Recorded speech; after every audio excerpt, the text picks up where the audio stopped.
Ladies and gentlemen, we'd like to thank you for taking your time to tune in this evening to our Black History Month panel discussion called Post George Floyd Accountability. And this is going to be a good one. We have some really heavyweights in the room as far as academics and just experience in the field. And I am just ready to soak it all up. I have my pencil and paper right here. My name is Dr. Newton Miller, and I am one of the lead faculty in the Department of Education and Liberal Arts, more specifically the teacher education programs, because we like to build great teachers. So as you're here, on board, we're going to ask that if you have questions or something that you'd like the panelists to address, please go ahead and type that either in the chat or in the Q&A section that you have access to on your screen. So without further ado, I'm going to go ahead and introduce our host, actually the organizer for this particular panel tonight, which is Dr. Teresa Handy. So Dr. Teresa Handy is also a core faculty in the Department of Education and Liberal Arts, and we are engraced by her enthusiasm and her expertise, not only in the education arena, but as far as equity is concerned for all human beings. So Dr. Teresa Handy, please go ahead and take it away. Oh, thank you, Newton. Thank you, Dr. Miller. So, Dr. Miller, we have Tina who's trying to join, and I think if you see her come back in, that's one of our panelists as well. So she may come in. But anyway, good afternoon or good evening, depending on where you are in the world. I'm in Memphis. It's storming here, so we are praying for the stability of internet here. As Dr. Miller said, I'm Teresa Larry Handy, and I want you to know that we are grateful and appreciative that you're here with us today to share and talking about this very important topic. The panel topic is post-George Floyd accountability. And it's important today for us to discuss this because we are still seeing events like this happening. The event that I'm speaking of is the murder of George Floyd, which took place before our eyes and was courageously recorded by a young Black female who happened to be there standing in the gap. And we are grateful for that. So today, when we think about that incident that happened on May 25th, 2020, it begs the question, where is the integrity and the integration of all of the diversity, equity, and inclusion concepts our society kind of touted? The individuals, organizations, businesses, schools, everyone had these platforms, right? So now, after that horrendous event occurred in the midst of a pandemic, no less, these companies and schools and people made these public-facing statements indicating their commitment to change. But we want to talk about, did these statements on social media, did these performative statements, did they actually affect real change? And that's what we're going to talk about today from the perspective of the workplace, higher education, the P-12 classroom. And then we're going to end with this amazing charge to all of us, and specifically the global Black community of UAGC. And we're going to talk about how does the next generation hold companies, institutions, schools, people accountable for the equitable inclusion that we know is just and deserved. So before we get started, I think it's important that we hold space for all the Black boys and men that have been taken from us too soon. And I think we need to hold space for those young Black boys who have been tormented and brutally attacked by police in New Jersey. So I just want to take a moment and just hold space for them and to let us all just kind of sit in that moment so we understand the importance of what we're doing today.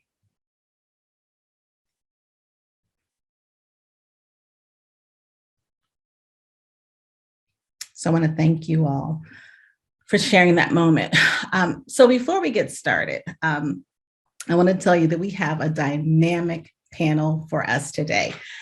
We have professors, we have activists, we have DEI practitioners. And so I wanted to share with you that Dr. Adams, Dr. Raymond Adams is an tenured associate professor of social work within the College of Education, Humanities, and Behavioral Sciences at Alabama A&M University and the Department of Social Work, Psychology, and Counseling.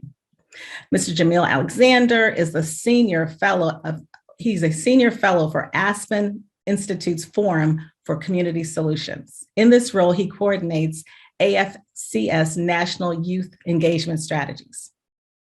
and Dr. Donovan Blake. She is a leader, educator, author, researcher, and grant writer with over 20 years of experience in public education. And Dr. Tina Gilbert is the Managing Director of Advisory Services, and she is responsible for the delivery of client services and development of diversity, equity, and inclusion leading practices and insights. And finally, but last but not least, Dr. Toni Woodland is the founder and CEO of Ed Ally Consulting, where she leads trainings and workshops that build capacity for sustainable positive change in schools, government agencies, and organizations. So at this time, we're going to give them each 4 minutes to share their perspective on this topic. And then we're going to ask some questions, and then we'll take some questions from the audience. For the ease of use, we're going to proceed alphabetically, starting with Dr. Adams. All right. Hopefully you all can hear me. My name is Dr. Raymond Adams. I am a tenured professor here at Alabama A&M. And one of the things that I do in my research is I bring together public health and social work together. So what brought me to this work is thinking about how do we look at accountability within the space of higher education, as well as how does this particular topic, kind of permeates within spaces of higher education.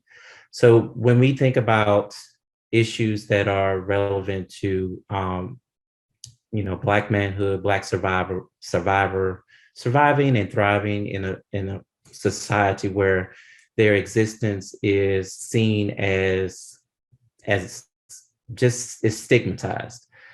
So what I bring to the classroom and what I try to bring out in my consultative work that I do is I try to bring together how we have to look at things from a social historical perspective, as well as from a social political perspective, and look at how state sanctioned violence by police are not allowing for Blacks within the African diaspora to live out their lives in comparison to their non-African counterparts.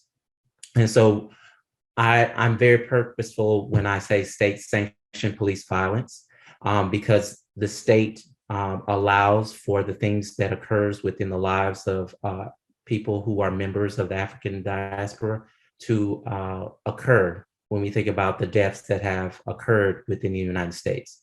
Tatiana Jefferson, everyone is very familiar with her story, and the current discourse that's going around with the no-knock orders, that's a public health issue.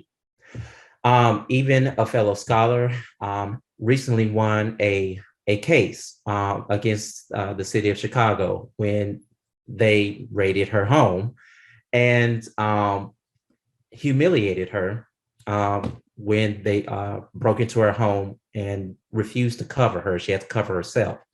So these types of conversations I think about as the uncle of 3 African-American boys. My oldest is right here. Corian, he just started high school today.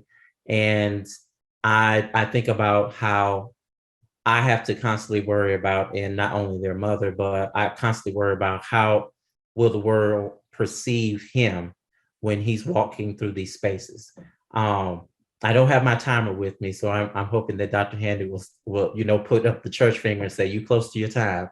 So, but my passion for members of the African diaspora comes from my own cultural situatedness, to borrow the language from that I've learned from other Black and Brown scholars such as Kakali Bhattacharya.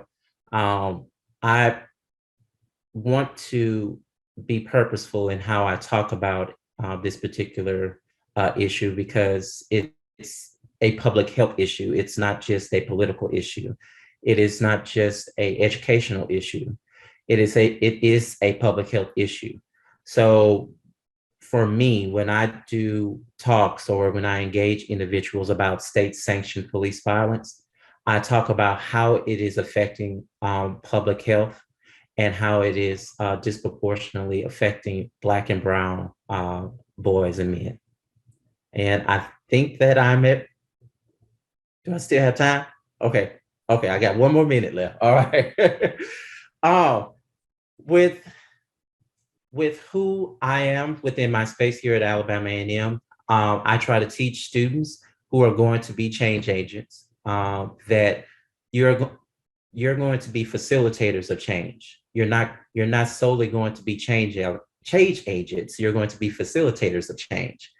And I try to make sure that they have a clear understanding of their role and purpose as future social work practitioners.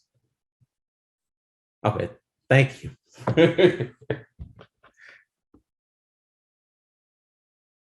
Should I just dive in, Doc? All right, thank you, Doctor. So I'm gonna start mine. I'm gonna start mine at 3, so I can kind of wrap it up with that last minute as far as the timer.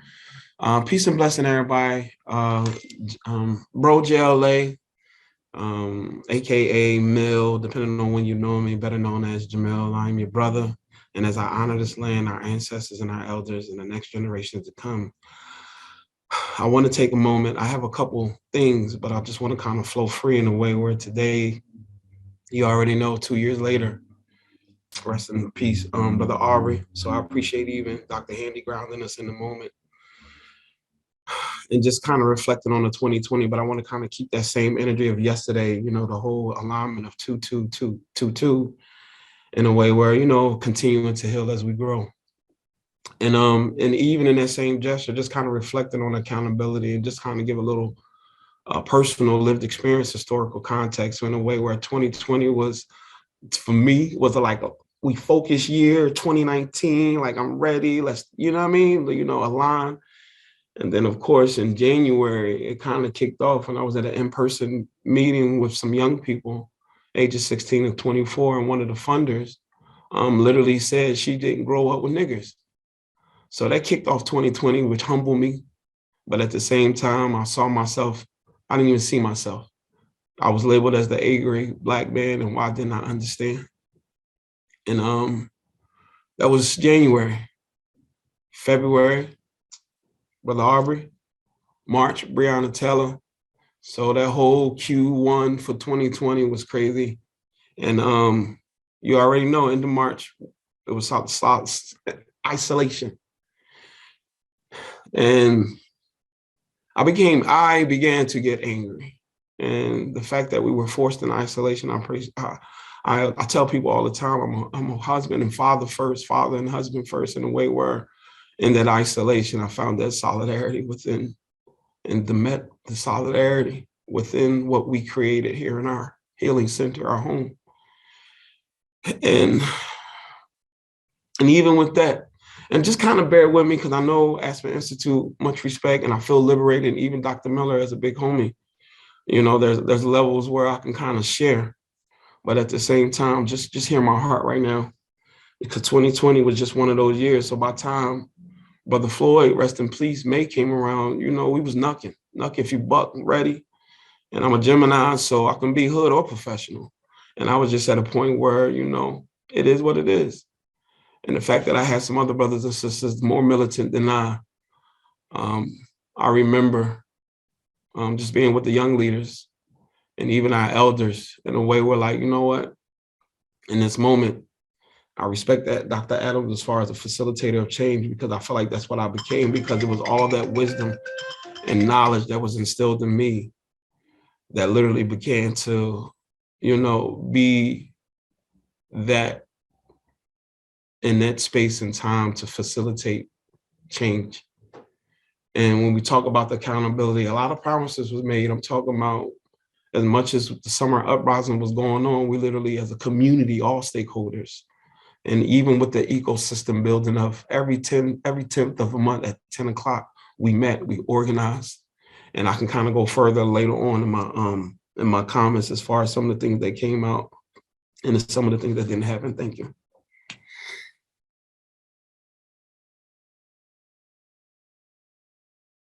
Dr. Blake. Thank you. Yes, thank you. I'm going to share my screen. I got to go in full teacher mode. All right. Can you see my screen? Okay, so thank you. So I want to just hit it from some of the things that education was touting pre-George Floyd. And we finally got the data recently, as early as May 2020 to now, to kind of back it up. So pre-George Floyd, education was impressed with themselves overall because they had a 2% decline in the use of exclusionary discipline practices. So basically, putting kids out that permanently would not receive their education because of this or that. So even within that 2% decline, there was an increase in 3 specific types of discipline that was being used. One is school-related arrests. Kids were coming to school and then being handled by the police. The second was expulsions with educational support. So what they started doing is they still putting them out, but hey, we're going to teach you at the library, or meet me at McDonald's and I'll give you the instruction you missed. And then the last one was referrals to law enforcement. School and police should not be going together. Okay, that's the problem right there. You should come to learn, not to be possibly arrested. And so I wanted to just, pivot and show you some of the national data at that time. There were 50.9 million students enrolled in the schools.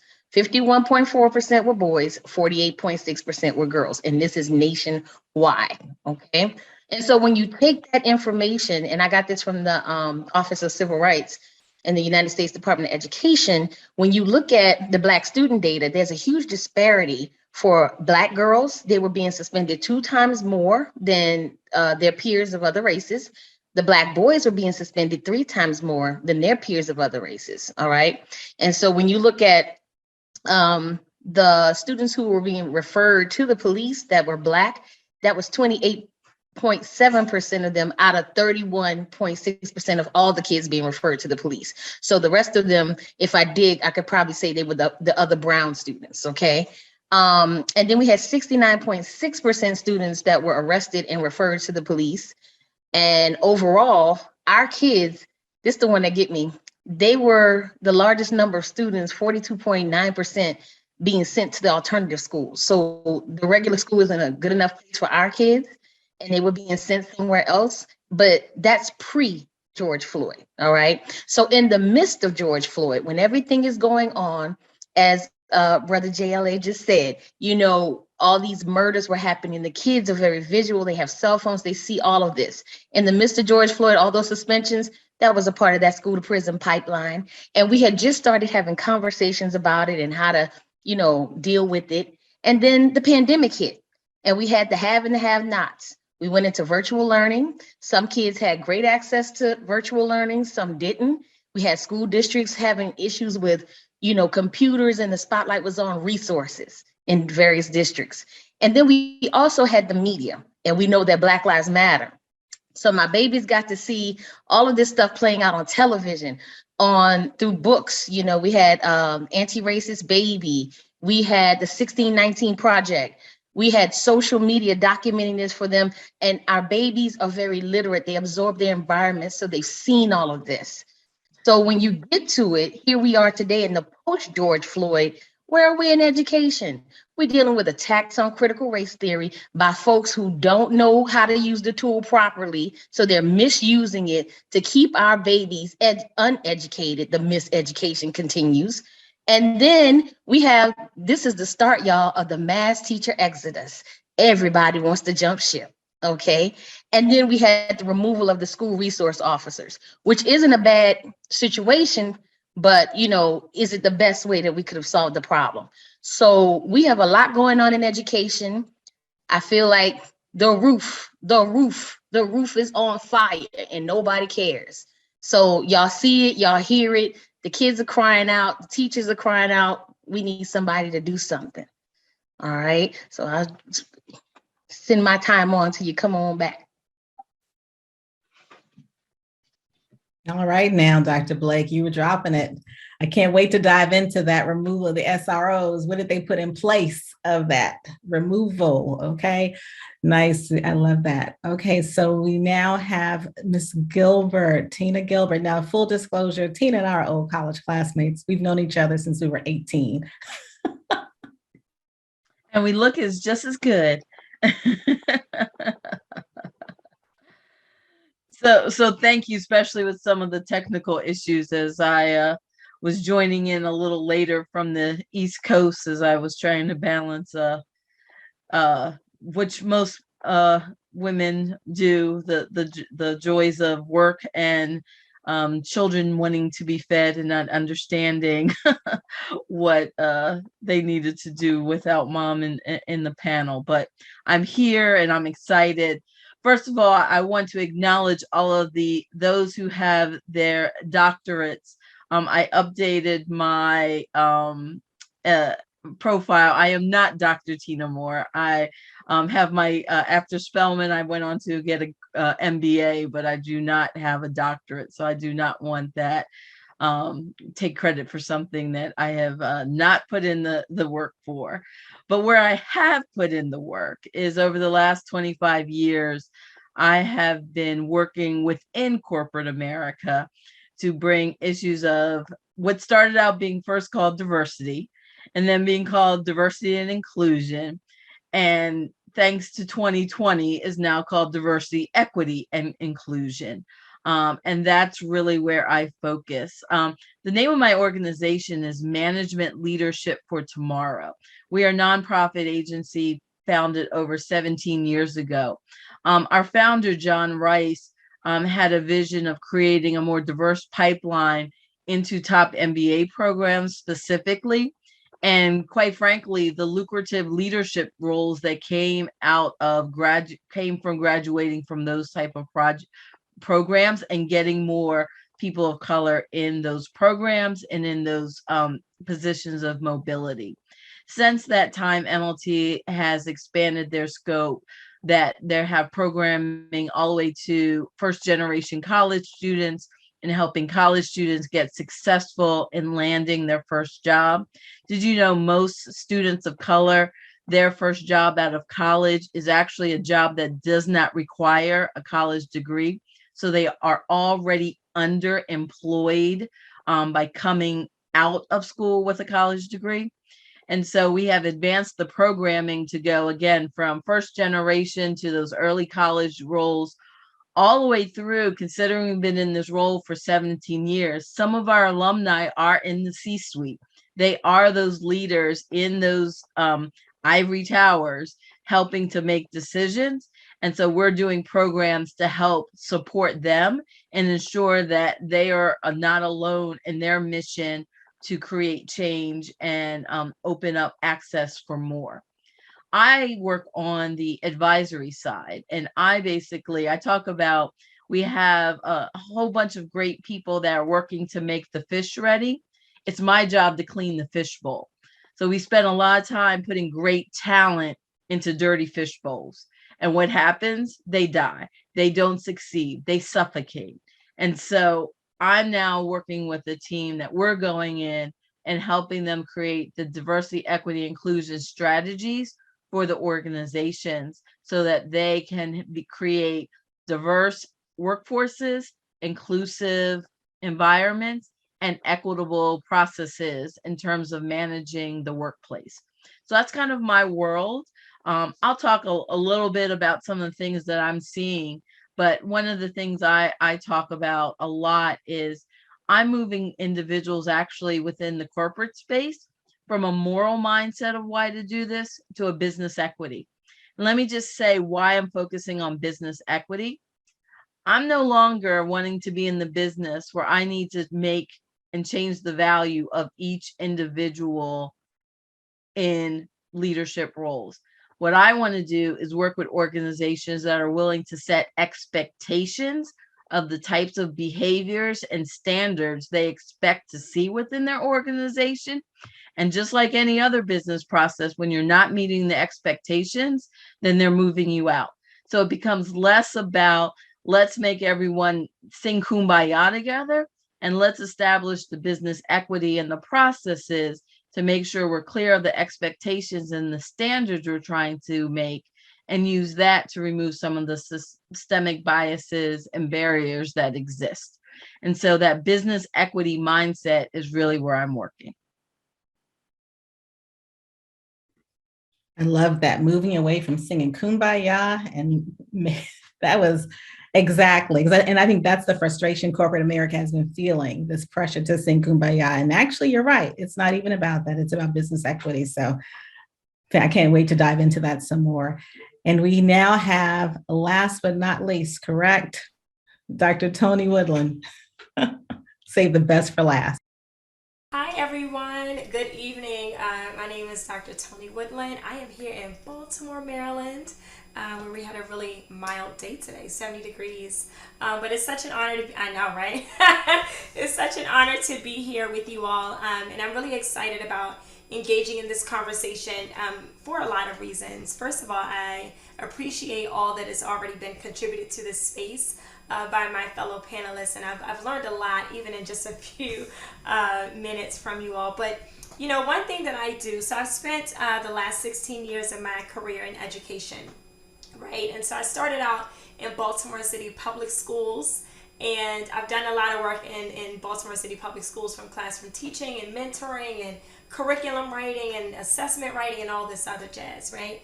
Then I moved into private schools in Baltimore City as well, classroom teaching, some mentoring, some curriculum writing, some admission stuff, administration, all that.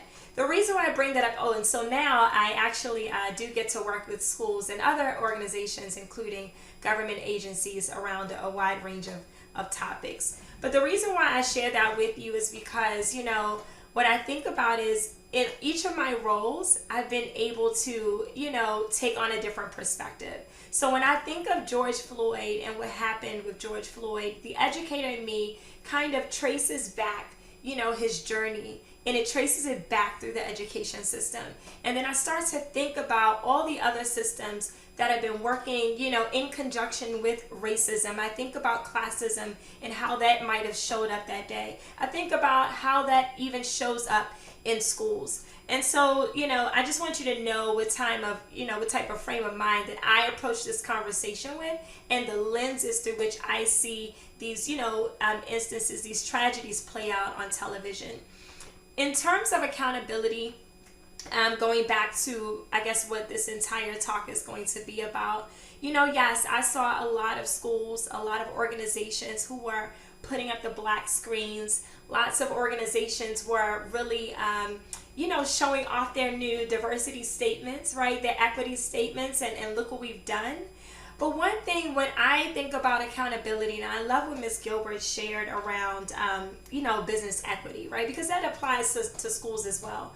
One thing that I think about is, you know, how do we move these organizations from statements to actions to accountability? How do we, you know, systematize this whole thing? What does it actually look like for us to live and breathe these mission statements that we're writing? And so that's a lot of the work that I do, because, you know, what happened with George Floyd, the killing of George Floyd, there are millions of black boys and black girls who are in schools every day saying they can't breathe, right? Who are in these schools every single day saying, I feel like this curriculum is on my neck, right? And it is limiting my ability to not just breathe, but to survive, to thrive in school, to learn, right? And to live out my fullest potential.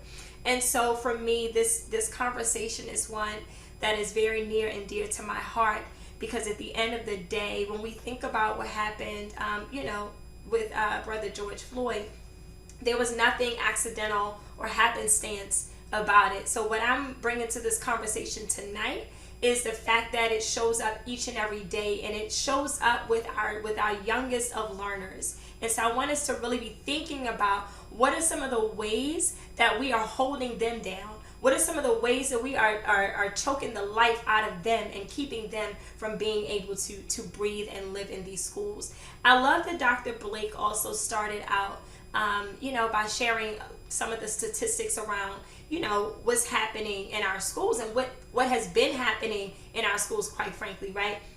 There was a statistic that I saw that looked at not just, you know, the exclusionary practices, so the fact that we are literally funneling our black kids through this school to prison pipeline.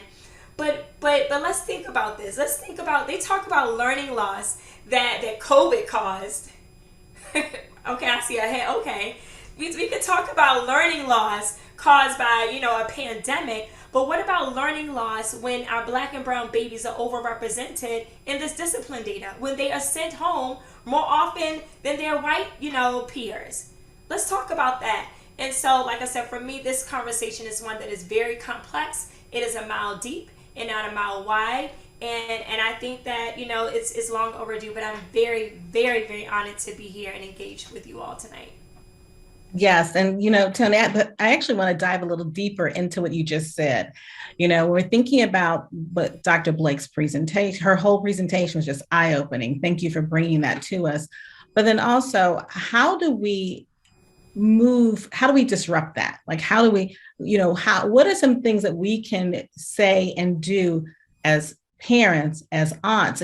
Dr. Adams talked about he's an active uncle. What can we do to disrupt all of this oppressive violence that's focused on brown and black children and brown and black people? Thank you, first of all, for asking that question, because, there's a lot that we can do as parents in terms of building our kids up, right? And I think that that's the number one thing that I do, and I think of my own kids. And the reason why, I remember someone using, I guess, like an analogy, saying every day I send my child to school, like a whole sheet of paper, right? And every day there's a piece ripped away, right? And so my child comes home in pieces, and then I have to I have a boy and a girl, son and a daughter. I have to put them together at the end of the day, right? What a huge burden, and that's where I am. In terms of the work that I do, disrupting it from a systemic standpoint, one thing that I do is I have to work with, educators, folks who are on the front lines, and administrators, folks who are, writing and or enforcing policies and school-wide practices and procedures to expand their range of response, right? Because again, I can't help but relate what happened with George Floyd to what's happening in schools. So when we look at that god-awful video of what was happening to George Floyd while he was dying before our eyes, what we saw was, what I saw rather, was a very limited and narrow response to this black man, right? He did this, so we're going to respond this way. Or, I think about those if-then statements. If he had not been doing this, then this would not have happened to him, right? And the same thing shows up in schools. If these black students weren't acting out, then they wouldn't be represented in this discipline data, right? Those if-then statements come up every single time. And so what I have to do is I have to work with and challenge other educators to say, wait a minute. We have to expand our range of response, because when I'm looking at data, I can't look at it and say only the black kids are talking out of turn or cutting class or whatever the infraction is. But what's happening is they're being noticed more often, right? They're being cited for these infractions more often, and then their punishments are harsher. So in terms of disrupting it, and in terms of bringing about equity in terms of, disciplinary practices in schools, that's the work that I'm working with. We have to first take a look at other ways of even handling discipline. I remember working in a school and being in a meeting, and there was a particular grade level that had a lot of black and brown students in it, and as you can probably guess, they were overrepresented in the data.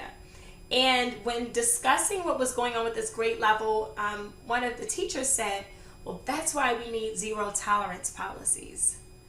And that's exactly what my eyes did, Dr. Handy. I went, well, no, that's not the answer. That's actually not the answer. But what we've got to do then is we've got to start looking at, number one, how it is that we're actually distributing, some of these practices across the board. Number two, we've got to start, expanding our range of response. So everything does not need to rise to the level of excluding a child from the classroom. Everything doesn't have to, rise to the level of putting them on some list that gets tracked through, lower, middle, and upper school. But those were the things that I have seen, and those are the things that honestly still show up to this day. But in terms of accountability and what that looks like going forward to disrupt it, one thing that I wish to see in schools is this more sustained model of a professional development, of shared learning, rather than these one-off sessions that honestly a lot of schools and organizations kind of handed out after, post George Floyd. Exactly. You raised some good points about what does this look like in the P-12 schoolhouse, and so Dr. Blake, you shared that incredible, information with us earlier. Can you tell us what you think the future of K-12 or P-12 education looks like for our marginalized students? What does that look like? When you think about what Dr. Woodland just said, and you think about the data that you shared, what does this look like for our students? So one thing you'll notice is during the George Floyd murder, when everything was heightened and we were doing the Black Lives Matter and all the corporations were doing their statements, you never saw K-12 speak up. Betsy DeVos was in charge at the time. She never came out and spoke up, never showed her care. And so they didn't give you a performative act. They told you straight up what they were going to do. Soon as this pandemic over, we're going back to business as usual. And that's what they're trying to do.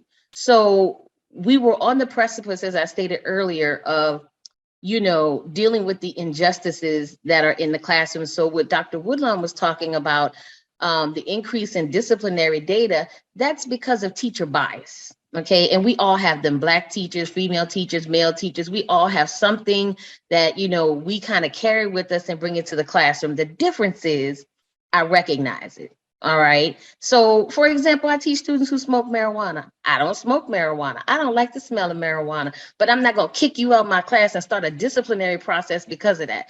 I call my students up and I'm like, hey, bro, come here.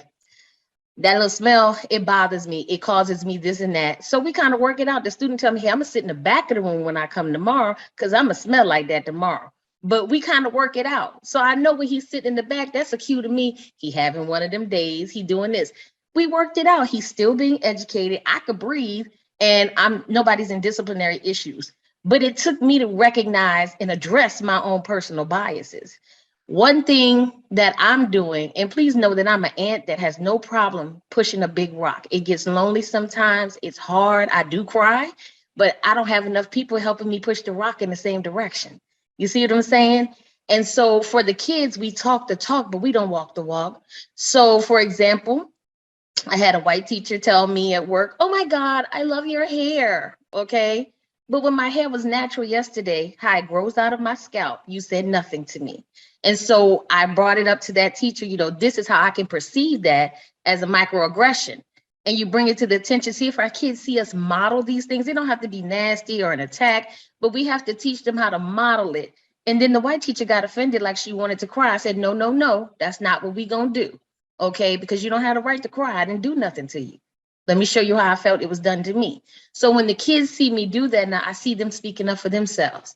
They'll be like, can you not put me out of your class just because of X, Y, and Z? There's a reason for me. How about I go talk to the counselor and maybe I could come back to your class? I see them negotiating for themselves, but it's been modeled. All right. But then my coworkers, let's keep it real. That's the angry teacher. She always got a problem. She this, that, and the other. No, I'm keeping it real. I see the bottom line here. School is not a game. These are lies. The other thing is, and this is where my research comes in, we were piss poor at schools partnering with parents and families. Let me clarify. I said and families, because all kids ain't got parents, but we all got family. That could be the neighbor is my family. The church could be my family, my big sister, my aunt. Schools have a Eurocentric view of how to work with parents and their expectation of them. If you don't come up there like Billy's mom and chaperone the field trip and come to all the plays and run the PTA, you ain't parent, you're not engaged. Whereas you have these other families based on their cultural background, they are engaged and they're respecting you from their culture. But our teachers are not culturally responsive enough to understand and respect that. So Dr. Geneva Gay, Dr. Gloria Ladson Billings, Dr. Donna Y. Ford, they've all done the work in the heavy lift, and they've shown us, Dr. Banks, they've shown us multicultural education and what we need to do. The solution is there. We need to listen to these Black scholars and do the work. So I personally view the future of education, I think, before it gets better, because y'all, it's about to get worse, just if you ain't know, I'm about to tell you, all right? I think that we are going to have to do micro schools or some type of segregation for our kids to get it until that system that they're in wasn't built for them. So it doesn't work for them, and it goes back to what Ms. Garrett was saying. She was stating that, about putting great talent into dirty fish bowls. That's schools. They have problems. They'll move the administrators around. They'll move the teachers around. but we still have the same dirt going on. They just either sit in it and get used to it, you know? So really quick, I always share my statement. Police might kill Black bodies, but biased and bad educators kill Black spirits.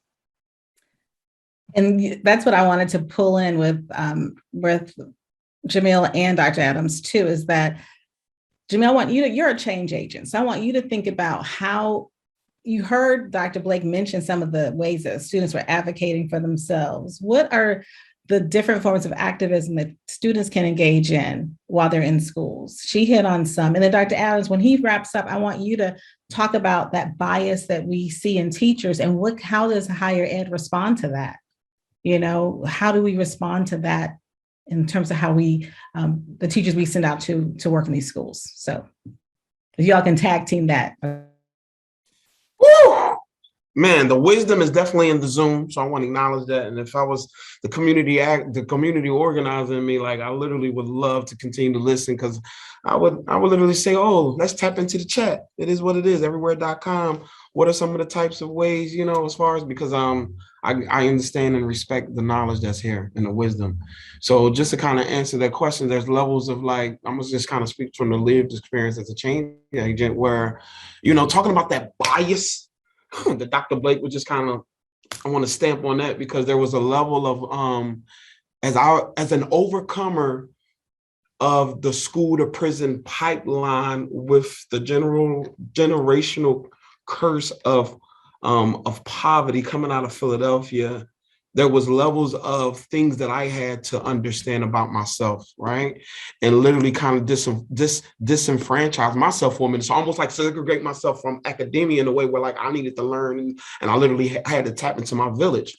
Long story short, I'm putting that in the chat because I had it on deck, but then at the same time, I like the flow. I'm a Gemini. Plan like hell, and then goes the flow, right? So when it's all said and done, the historical context of the NAACP, the Urban League movement, you know, and even with NAN, as far as the National Council of Young Leaders, as far as the opportunity for the different types of organizing, environment, animal rights, political, running for office, protest, which was basically a way of we all kind of coming in there together during the triple pandemic, racism, the pandemic itself, COVID, and even the economic disparities that were promised to us during this whole vibe. You talk about, in much respect to even Tina, Miss Gilbert, I do apologize. In fact, appreciate you, Queen, in a way where, like, even with your 25 years of longevity, as far as a young leader, remember that diversity. And the fact that, and I want to make sure I hit this, my sister supervisor at Aspen, in a way where Monique Miles, whom I report to, there was levels of talking about equity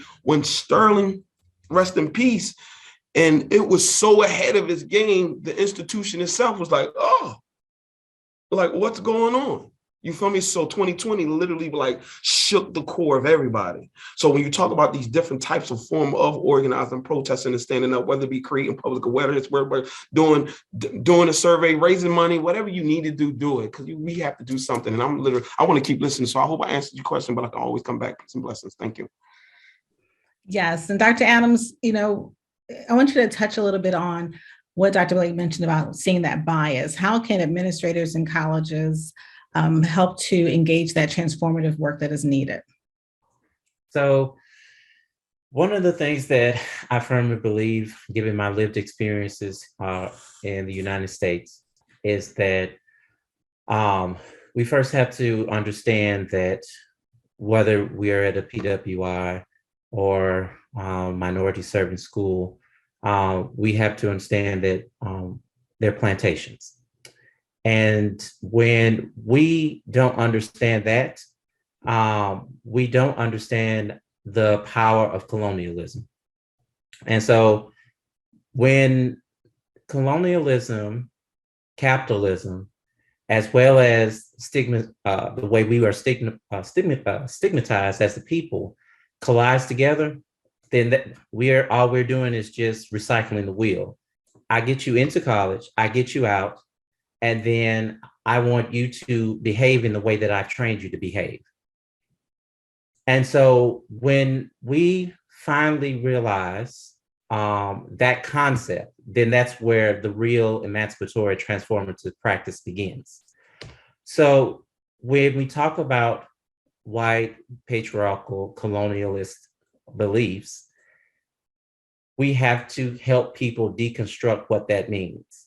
So in my role at Alabama A&M, what I do is I get students to understand that a person's race, their gender, and their social location cannot be demarcated. And what I mean by demarcated is that it cannot be separated from the issue in which they're entangled.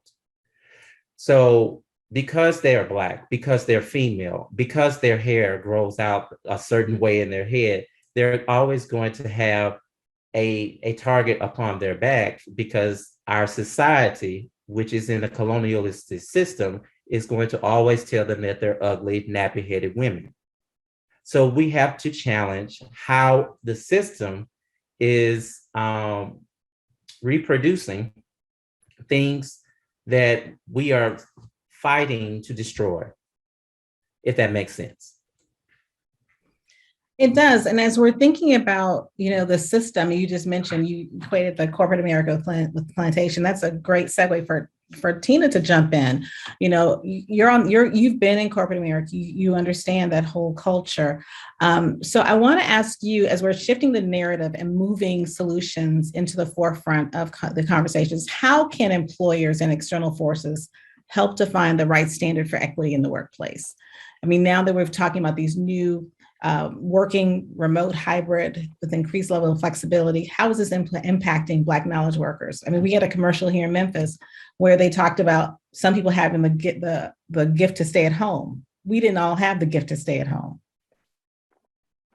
Yeah, there's a lot of stuff. So everyone's kind of, the pivot point was definitely 2020. And being able to change the discussion even within the corporate environment. Very tactical story is, at that time I was leading diversity, equity, inclusion for a company. And I had, like many companies wanted to create, they were either called brave spaces or safe spaces, but basically a forum to allow both leaders and the employees to kind of talk about the issues and what they had been feeling, in essence, come in that June period of that summer. And was working with a D&I consultant. And it was really interesting how some of the language that she was coaching me to use was what I call the pre-2020 language.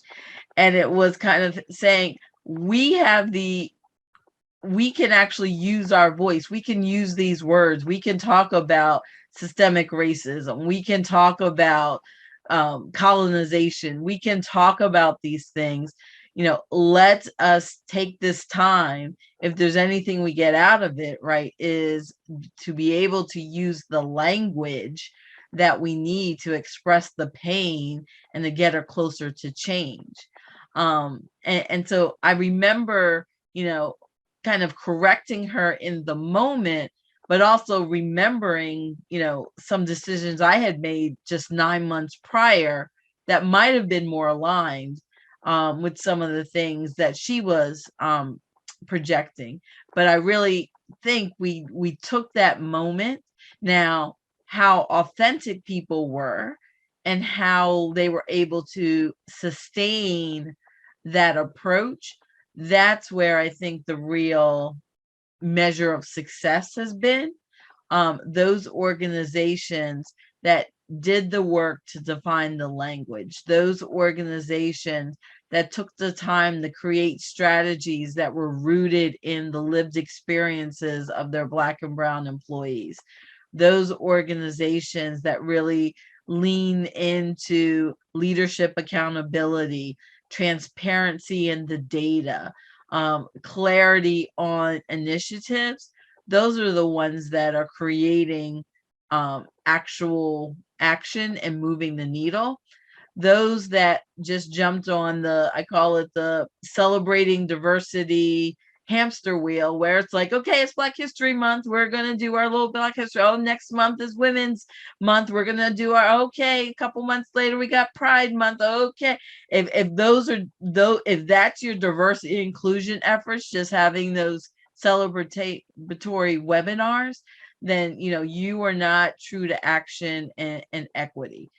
It really is kind of there's a concept I use, kind of, we're tired of retrofitting processes to meet D&I. We want to redesign processes from the ground up. Those organizations that are doing that kind of work are the ones that are seeing progress in whatever space they do. And no one is doing it across the board, but many are diving into certain places. The second thing I just want to talk about real quickly is this piece of, to your point, the new ways of working, right? We've been spending a lot of time as an MLT trying to understand the impact, especially of Black knowledge workers, because that's the majority of our 10,000 alum, understanding what the implications has been for them in this hybrid or virtual work environment. And I just put out a little podcast where I introduced the concept of proximity bias. And so while we're doing all of this work associated with the traditional biases we've been trying to manage, this new one of proximity bias is starting to rear its head in terms of those who are not close, who are not returning to the office full time, who are trying to take advantage of all of this flexibility and opportunity. Are they getting a bias against them associated with not being back in the office and not being close to managers and not getting the support they need? To your point earlier, Teresa, there's plenty of individuals that are in roles where that flexibility doesn't exist and never existed during this pandemic. And there is kind of a workload bias that they are trying to bear. And so, yes, while all of these issues of race and gender and even generation are coming up, this work environment that we're in is just bringing new dimensions that we really haven't considered and really need to take the time to understand the impact. I love the concept of, we're always saying, okay, this is the gender program, this is the people of color program, right? But we can't split ourselves up by our identities. And so I think now you got to loop in kind of where and how we work plays a role in this. Just like I was a couple minutes late because I'm working from home, but I'm also a mom that needed to make sure the kids got fed before I jumped on the Zoom. So, what does that mean? How did I appear coming into this session late? Was there grace given to me? Of course there was by this group, but in other groups, would that same grace be extended? And so those are the types of things we need to consider. Thank you so much. Yes. I love that proximity bias. That's something that we definitely are seeing more of now than ever. As I promised you all, this was just an amazing conversation today. I mean, the chat has been popping off, the conversation. I mean, I don't know about you, Jamil, but I've been writing. I got 3 pages of little notes to myself. And so I wanted to take a moment to respond to some questions, to share a question from the audience. What are some examples of expanding the range of responsibility and accountability of Black and white to counter the, quote, because we can racist behavior mentality seemingly systemic in America? I think it's that. I think I could be wrong. I don't know who this is, but it sounds like this is a privilege focused question, the because we can. Who wants to take a stab at this? I'll say it from a work perspective. That goes back to what I kind of mentioned in my introduction. Moving away from addressing kind of individuals' behaviors, individuals' values and trying to transform them, but setting clear expectations of the environment and the culture that you want within your organization.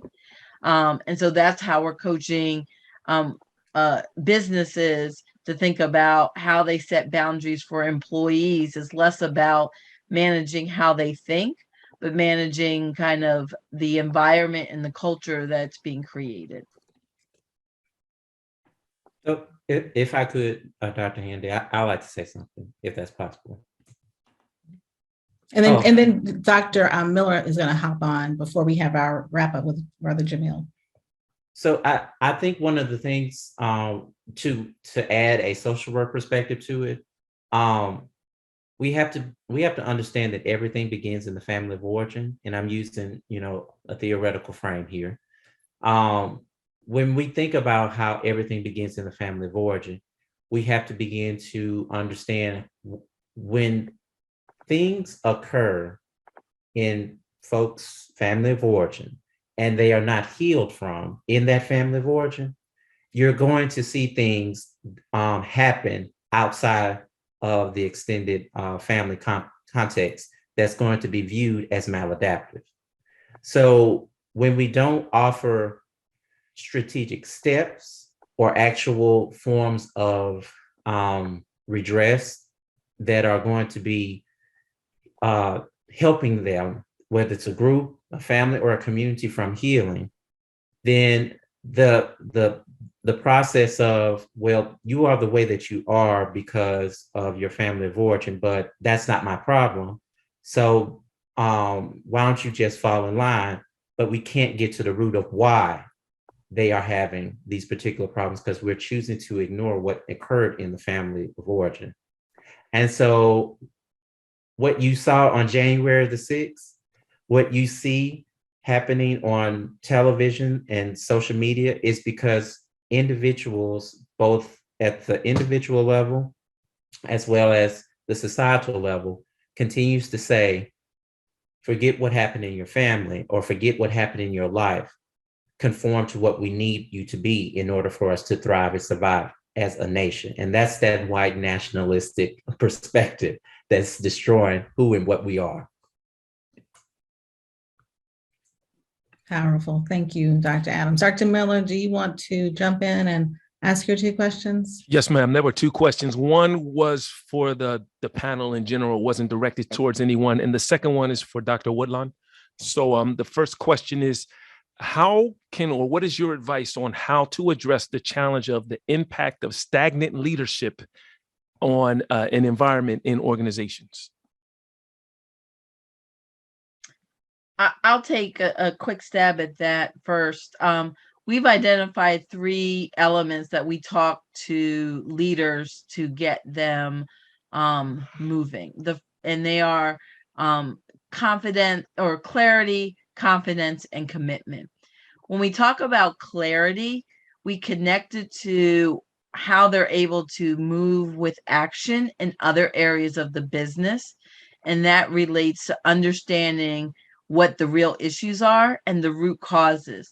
So many focus on the observable challenge, but don't really dig into the root causes when it comes to issues of systemic biases. And so we talk about really understanding and getting clarity on the root causes, like they would if they were seeing market share being lost in, any given products mix, right? So getting clarity on the root causes. The second is the confidence in the actions that are really going to move the needle and manage the outcome.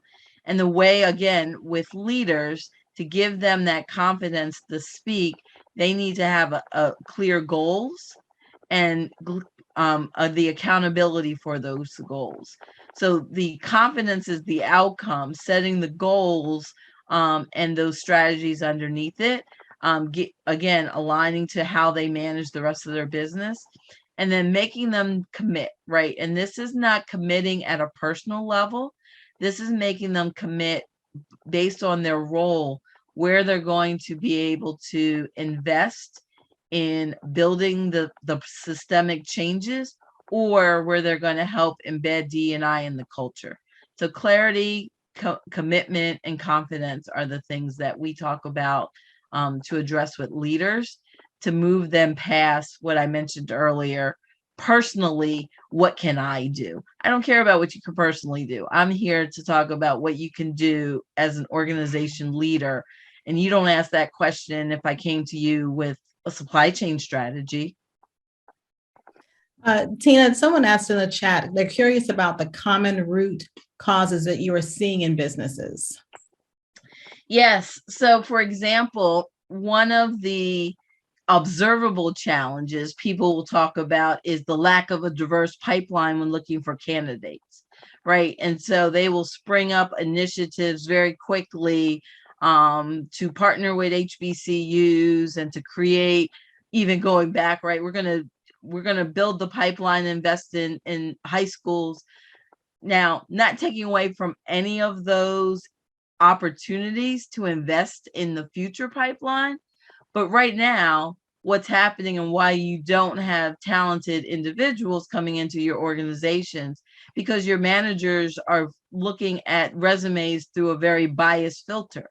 And so you have plenty of candidates that are available, but what are the biases that are being looked upon as a part of your recruiting process? And so that's what I talk about.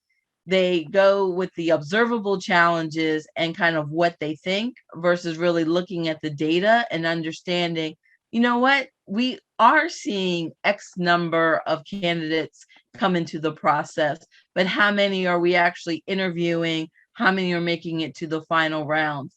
I'll just put out there, you know, what you're seeing with the case in the NFL, right? I think that no one would question the talent that exists within the Black and Brown communities around coaches in the NFL.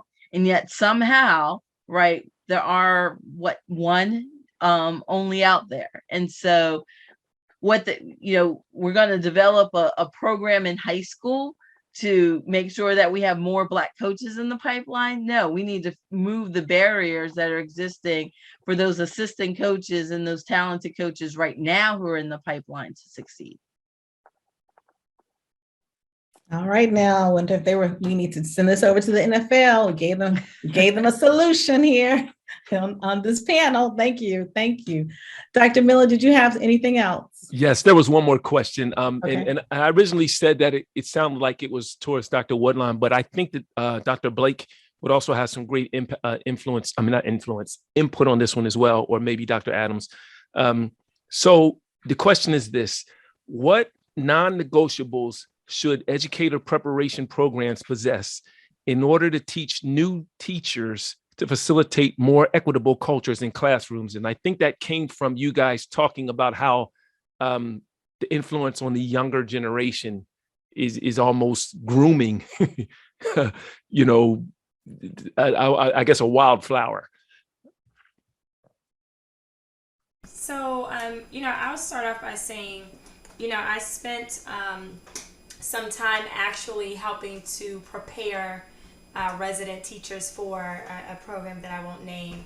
And one thing I was, sort of surprised by was the text that they used to, as their, holy grail, right? And I guess I won't give the name of this book either. Maybe some of you love this book. But anyway, in the book, I just remember some of the strategies that were being taught to resident teachers who would be teachers of record in the fall in Baltimore City Public Schools. And one of the strategies was square up, stand still. So many of you, if you know this book, you might know which one I'm referring to now, right? So this strategy was actually being used to show teachers how they should show up in front of essentially Black and brown kids. You should square up, you should stand still, right? And so in terms of, what I saw wrong with that, a non-negotiable for me would be, well, instead of preparing teachers to go into the classroom to act almost as policemen in schools, right? A non-negotiable should be, how do we prepare our teachers to go in and actually build positive, inclusive, and equitable communities so that students' voices are amplified. So, instead of going into classrooms and continuing to operate just from our own biases, our own experiences, how is it that we include more of that culturally responsive teaching practices as a non-negotiable? And the reason why is because I think that a lot of times when we talk about diversity in a safe space, we can talk about neurodiversity, right? So there can be lots of conversations about how to differentiate, according to learning needs and things like that. But what about when we talk about, learning needs from a cultural perspective and what our Black and brown students needs when they show up in schools? To me, that's non-negotiable. And I think that when we don't do that, and when we just subscribe to more of an authoritative, and then we create this tension in the classroom, I think that's when a lot of those problems arise in terms of discipline, and there being a disconnect and disengagement amongst our students. But non-negotiable would definitely be community building. And I also took a training a couple years ago that was cognitive-based compassion training, right? And so, I remember entering this situation thinking, what is this going to be about? But it taught me a lot. It taught me a lot in terms of looking at my own experiences and how do I extend compassion to others, particularly my students, and think about them as humans just like I am, right? Think about them as people who have needs and want those needs to be met. That should be non-negotiable. I agree with Dr. Add that the curriculums that are being used, and so I worked at a PWI and I taught pre-service teachers, and one of the things that I focused on was ensuring that they knew to, they knew that there were books. I can't give you the Black experience, but you can do your best to expose yourself to it. When I come to teach you and everybody's in the class is saying, I've never seen Black Panther, I'm not understanding why. And so go watch Black Panther. You need to get into things so that you can relate to your students. As I shared with you earlier, I do a workshop for teachers sometimes because I cannot stand trap music, but it's called Meeting Students Where They Are. And I teach you how to design a curriculum using trap music. I don't care what you teach or where you are. And that rolling 88, that drum beat, that's what drives it. And then they talk how they talk. But I get into it with them, and we're going to do this trap thing, but we're going to do it with science, or we're going to do it with English. We're going to use our context words. And so I'm meeting you on your level, but I'm engaging in it. That's not Dr. Donovan Griffin Blake. That's me doing the work. And so we have to teach them books like Carla Shalaby's Troublemakers. We have to look at Dr. Beverly Daniel Tatum's, Why Are All the Black Kids Sitting Together in the Cafeteria? Dr. Christopher Endman for White Teachers Who Teach in the Hood. I had these book lists. So in addition to doing the work in my class, they had to do these book studies. And so would they come, oh my God, this is this, and I found a way to work with them, and you can just do this with them, and they're people. And that's what they came out, similar to what Dr. Woodlawn is saying. They came back and realized they're human and they're people. And so that's what we have to break down, get away from those biases and try to connect on a human level. And on that note, the connection is really so important. And so, Brother Jamil, I want you to kind of wrap us up here and tell us how our students who are members of the UAGC, Global Black Community, and other participants can keep the needle moving in the right direction for change. Can you just kind of give us a couple of minutes to kind of summarize and wrap us up, please? So the DJ in my head off the Dr. Blake, people who need people. So I want to thank you for that. Because when it's all said and done, because I almost feel like the tee up with Dr. Adams, and I'm going to share this talking about curriculums, and as much as, I kind of jumped ahead early and I put all the different organizations, and I appreciate even the 09 number actually asking a few things as far as clarity in a way where what can we do? We are the sum of every experience, the good, bad, the ugly, and even how you create and co-create your destiny. So my whole thing, I told you I'm an artist, so I believe in artivism, whether it be the arts and the combination of, and being active and uplifting the values and kind of really calling in the issues that are at hand, whether it be structural racism and even with this whole DEI vibe, right? The one thing I did say, the one thing I want to mention, even as I kind of gather my thoughts, there's a level of when 2020 happened, going into 2021, the best thing that happened to me was starting journaling. To know thyself was the best thing that happened to me, because I told you I was angry. I literally turned into that knucklehead hood rat dude that I was in Philadelphia, but I had more to lose. I had a family. I'm not that young boy out of Philly no more. I have a husband and a father. And the fact that back in 2014, the urban peace movement actually was always kind of talking about, what it means to heal.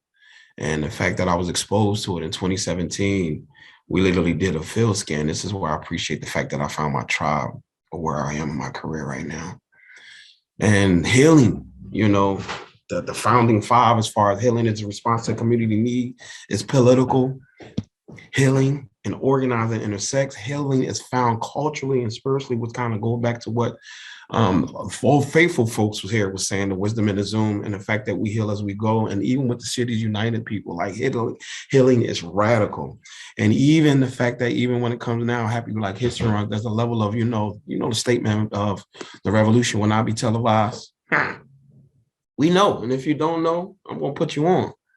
The fact that that whole statement in that context was more so the internal approach of who we are, because you won't see it. It starts within. It starts in your mind. It starts in your heart. As far as the Mary Bethune coming in, as far as the head and the heart, and she's flagging me right now. And that fifth letter of L, going back to that second of E, that LOVE backward, it starts within. So thank you for even letting me share, Doc. I appreciate you. Thank you so much. Artivism. I love that. Evolve love. I had not thought about that before. I think that that is an amazing concept for us to leave here today on. Thank you to everyone who participated. Thank you, Dr. Adams, Jamil Alexander, Dr. Blake, Tina Gilbert, Dr. Woodland. We appreciate your expertise, your gifts to us today, the nuggets you shared, and I'm so grateful and appreciative to everyone who showed up and showed out. So on that note, Dr. Miller, we're going to land this plane. Thank you all for coming out. We have one more session next Wednesday. If you would like to register for that session, Dr. Miller probably will put the link in the chat. We thank you all so much. You may want to save the chat. There's so much information in the chat. The way you save the chat, everyone, the little three dots, you click on that, click Save Chat, and everything's done. You can take the resources that have been shared with you. So hopefully we'll see you all next week for our final UAGC Global Black Community Black History Month panel. Thank you all and good night. Bye.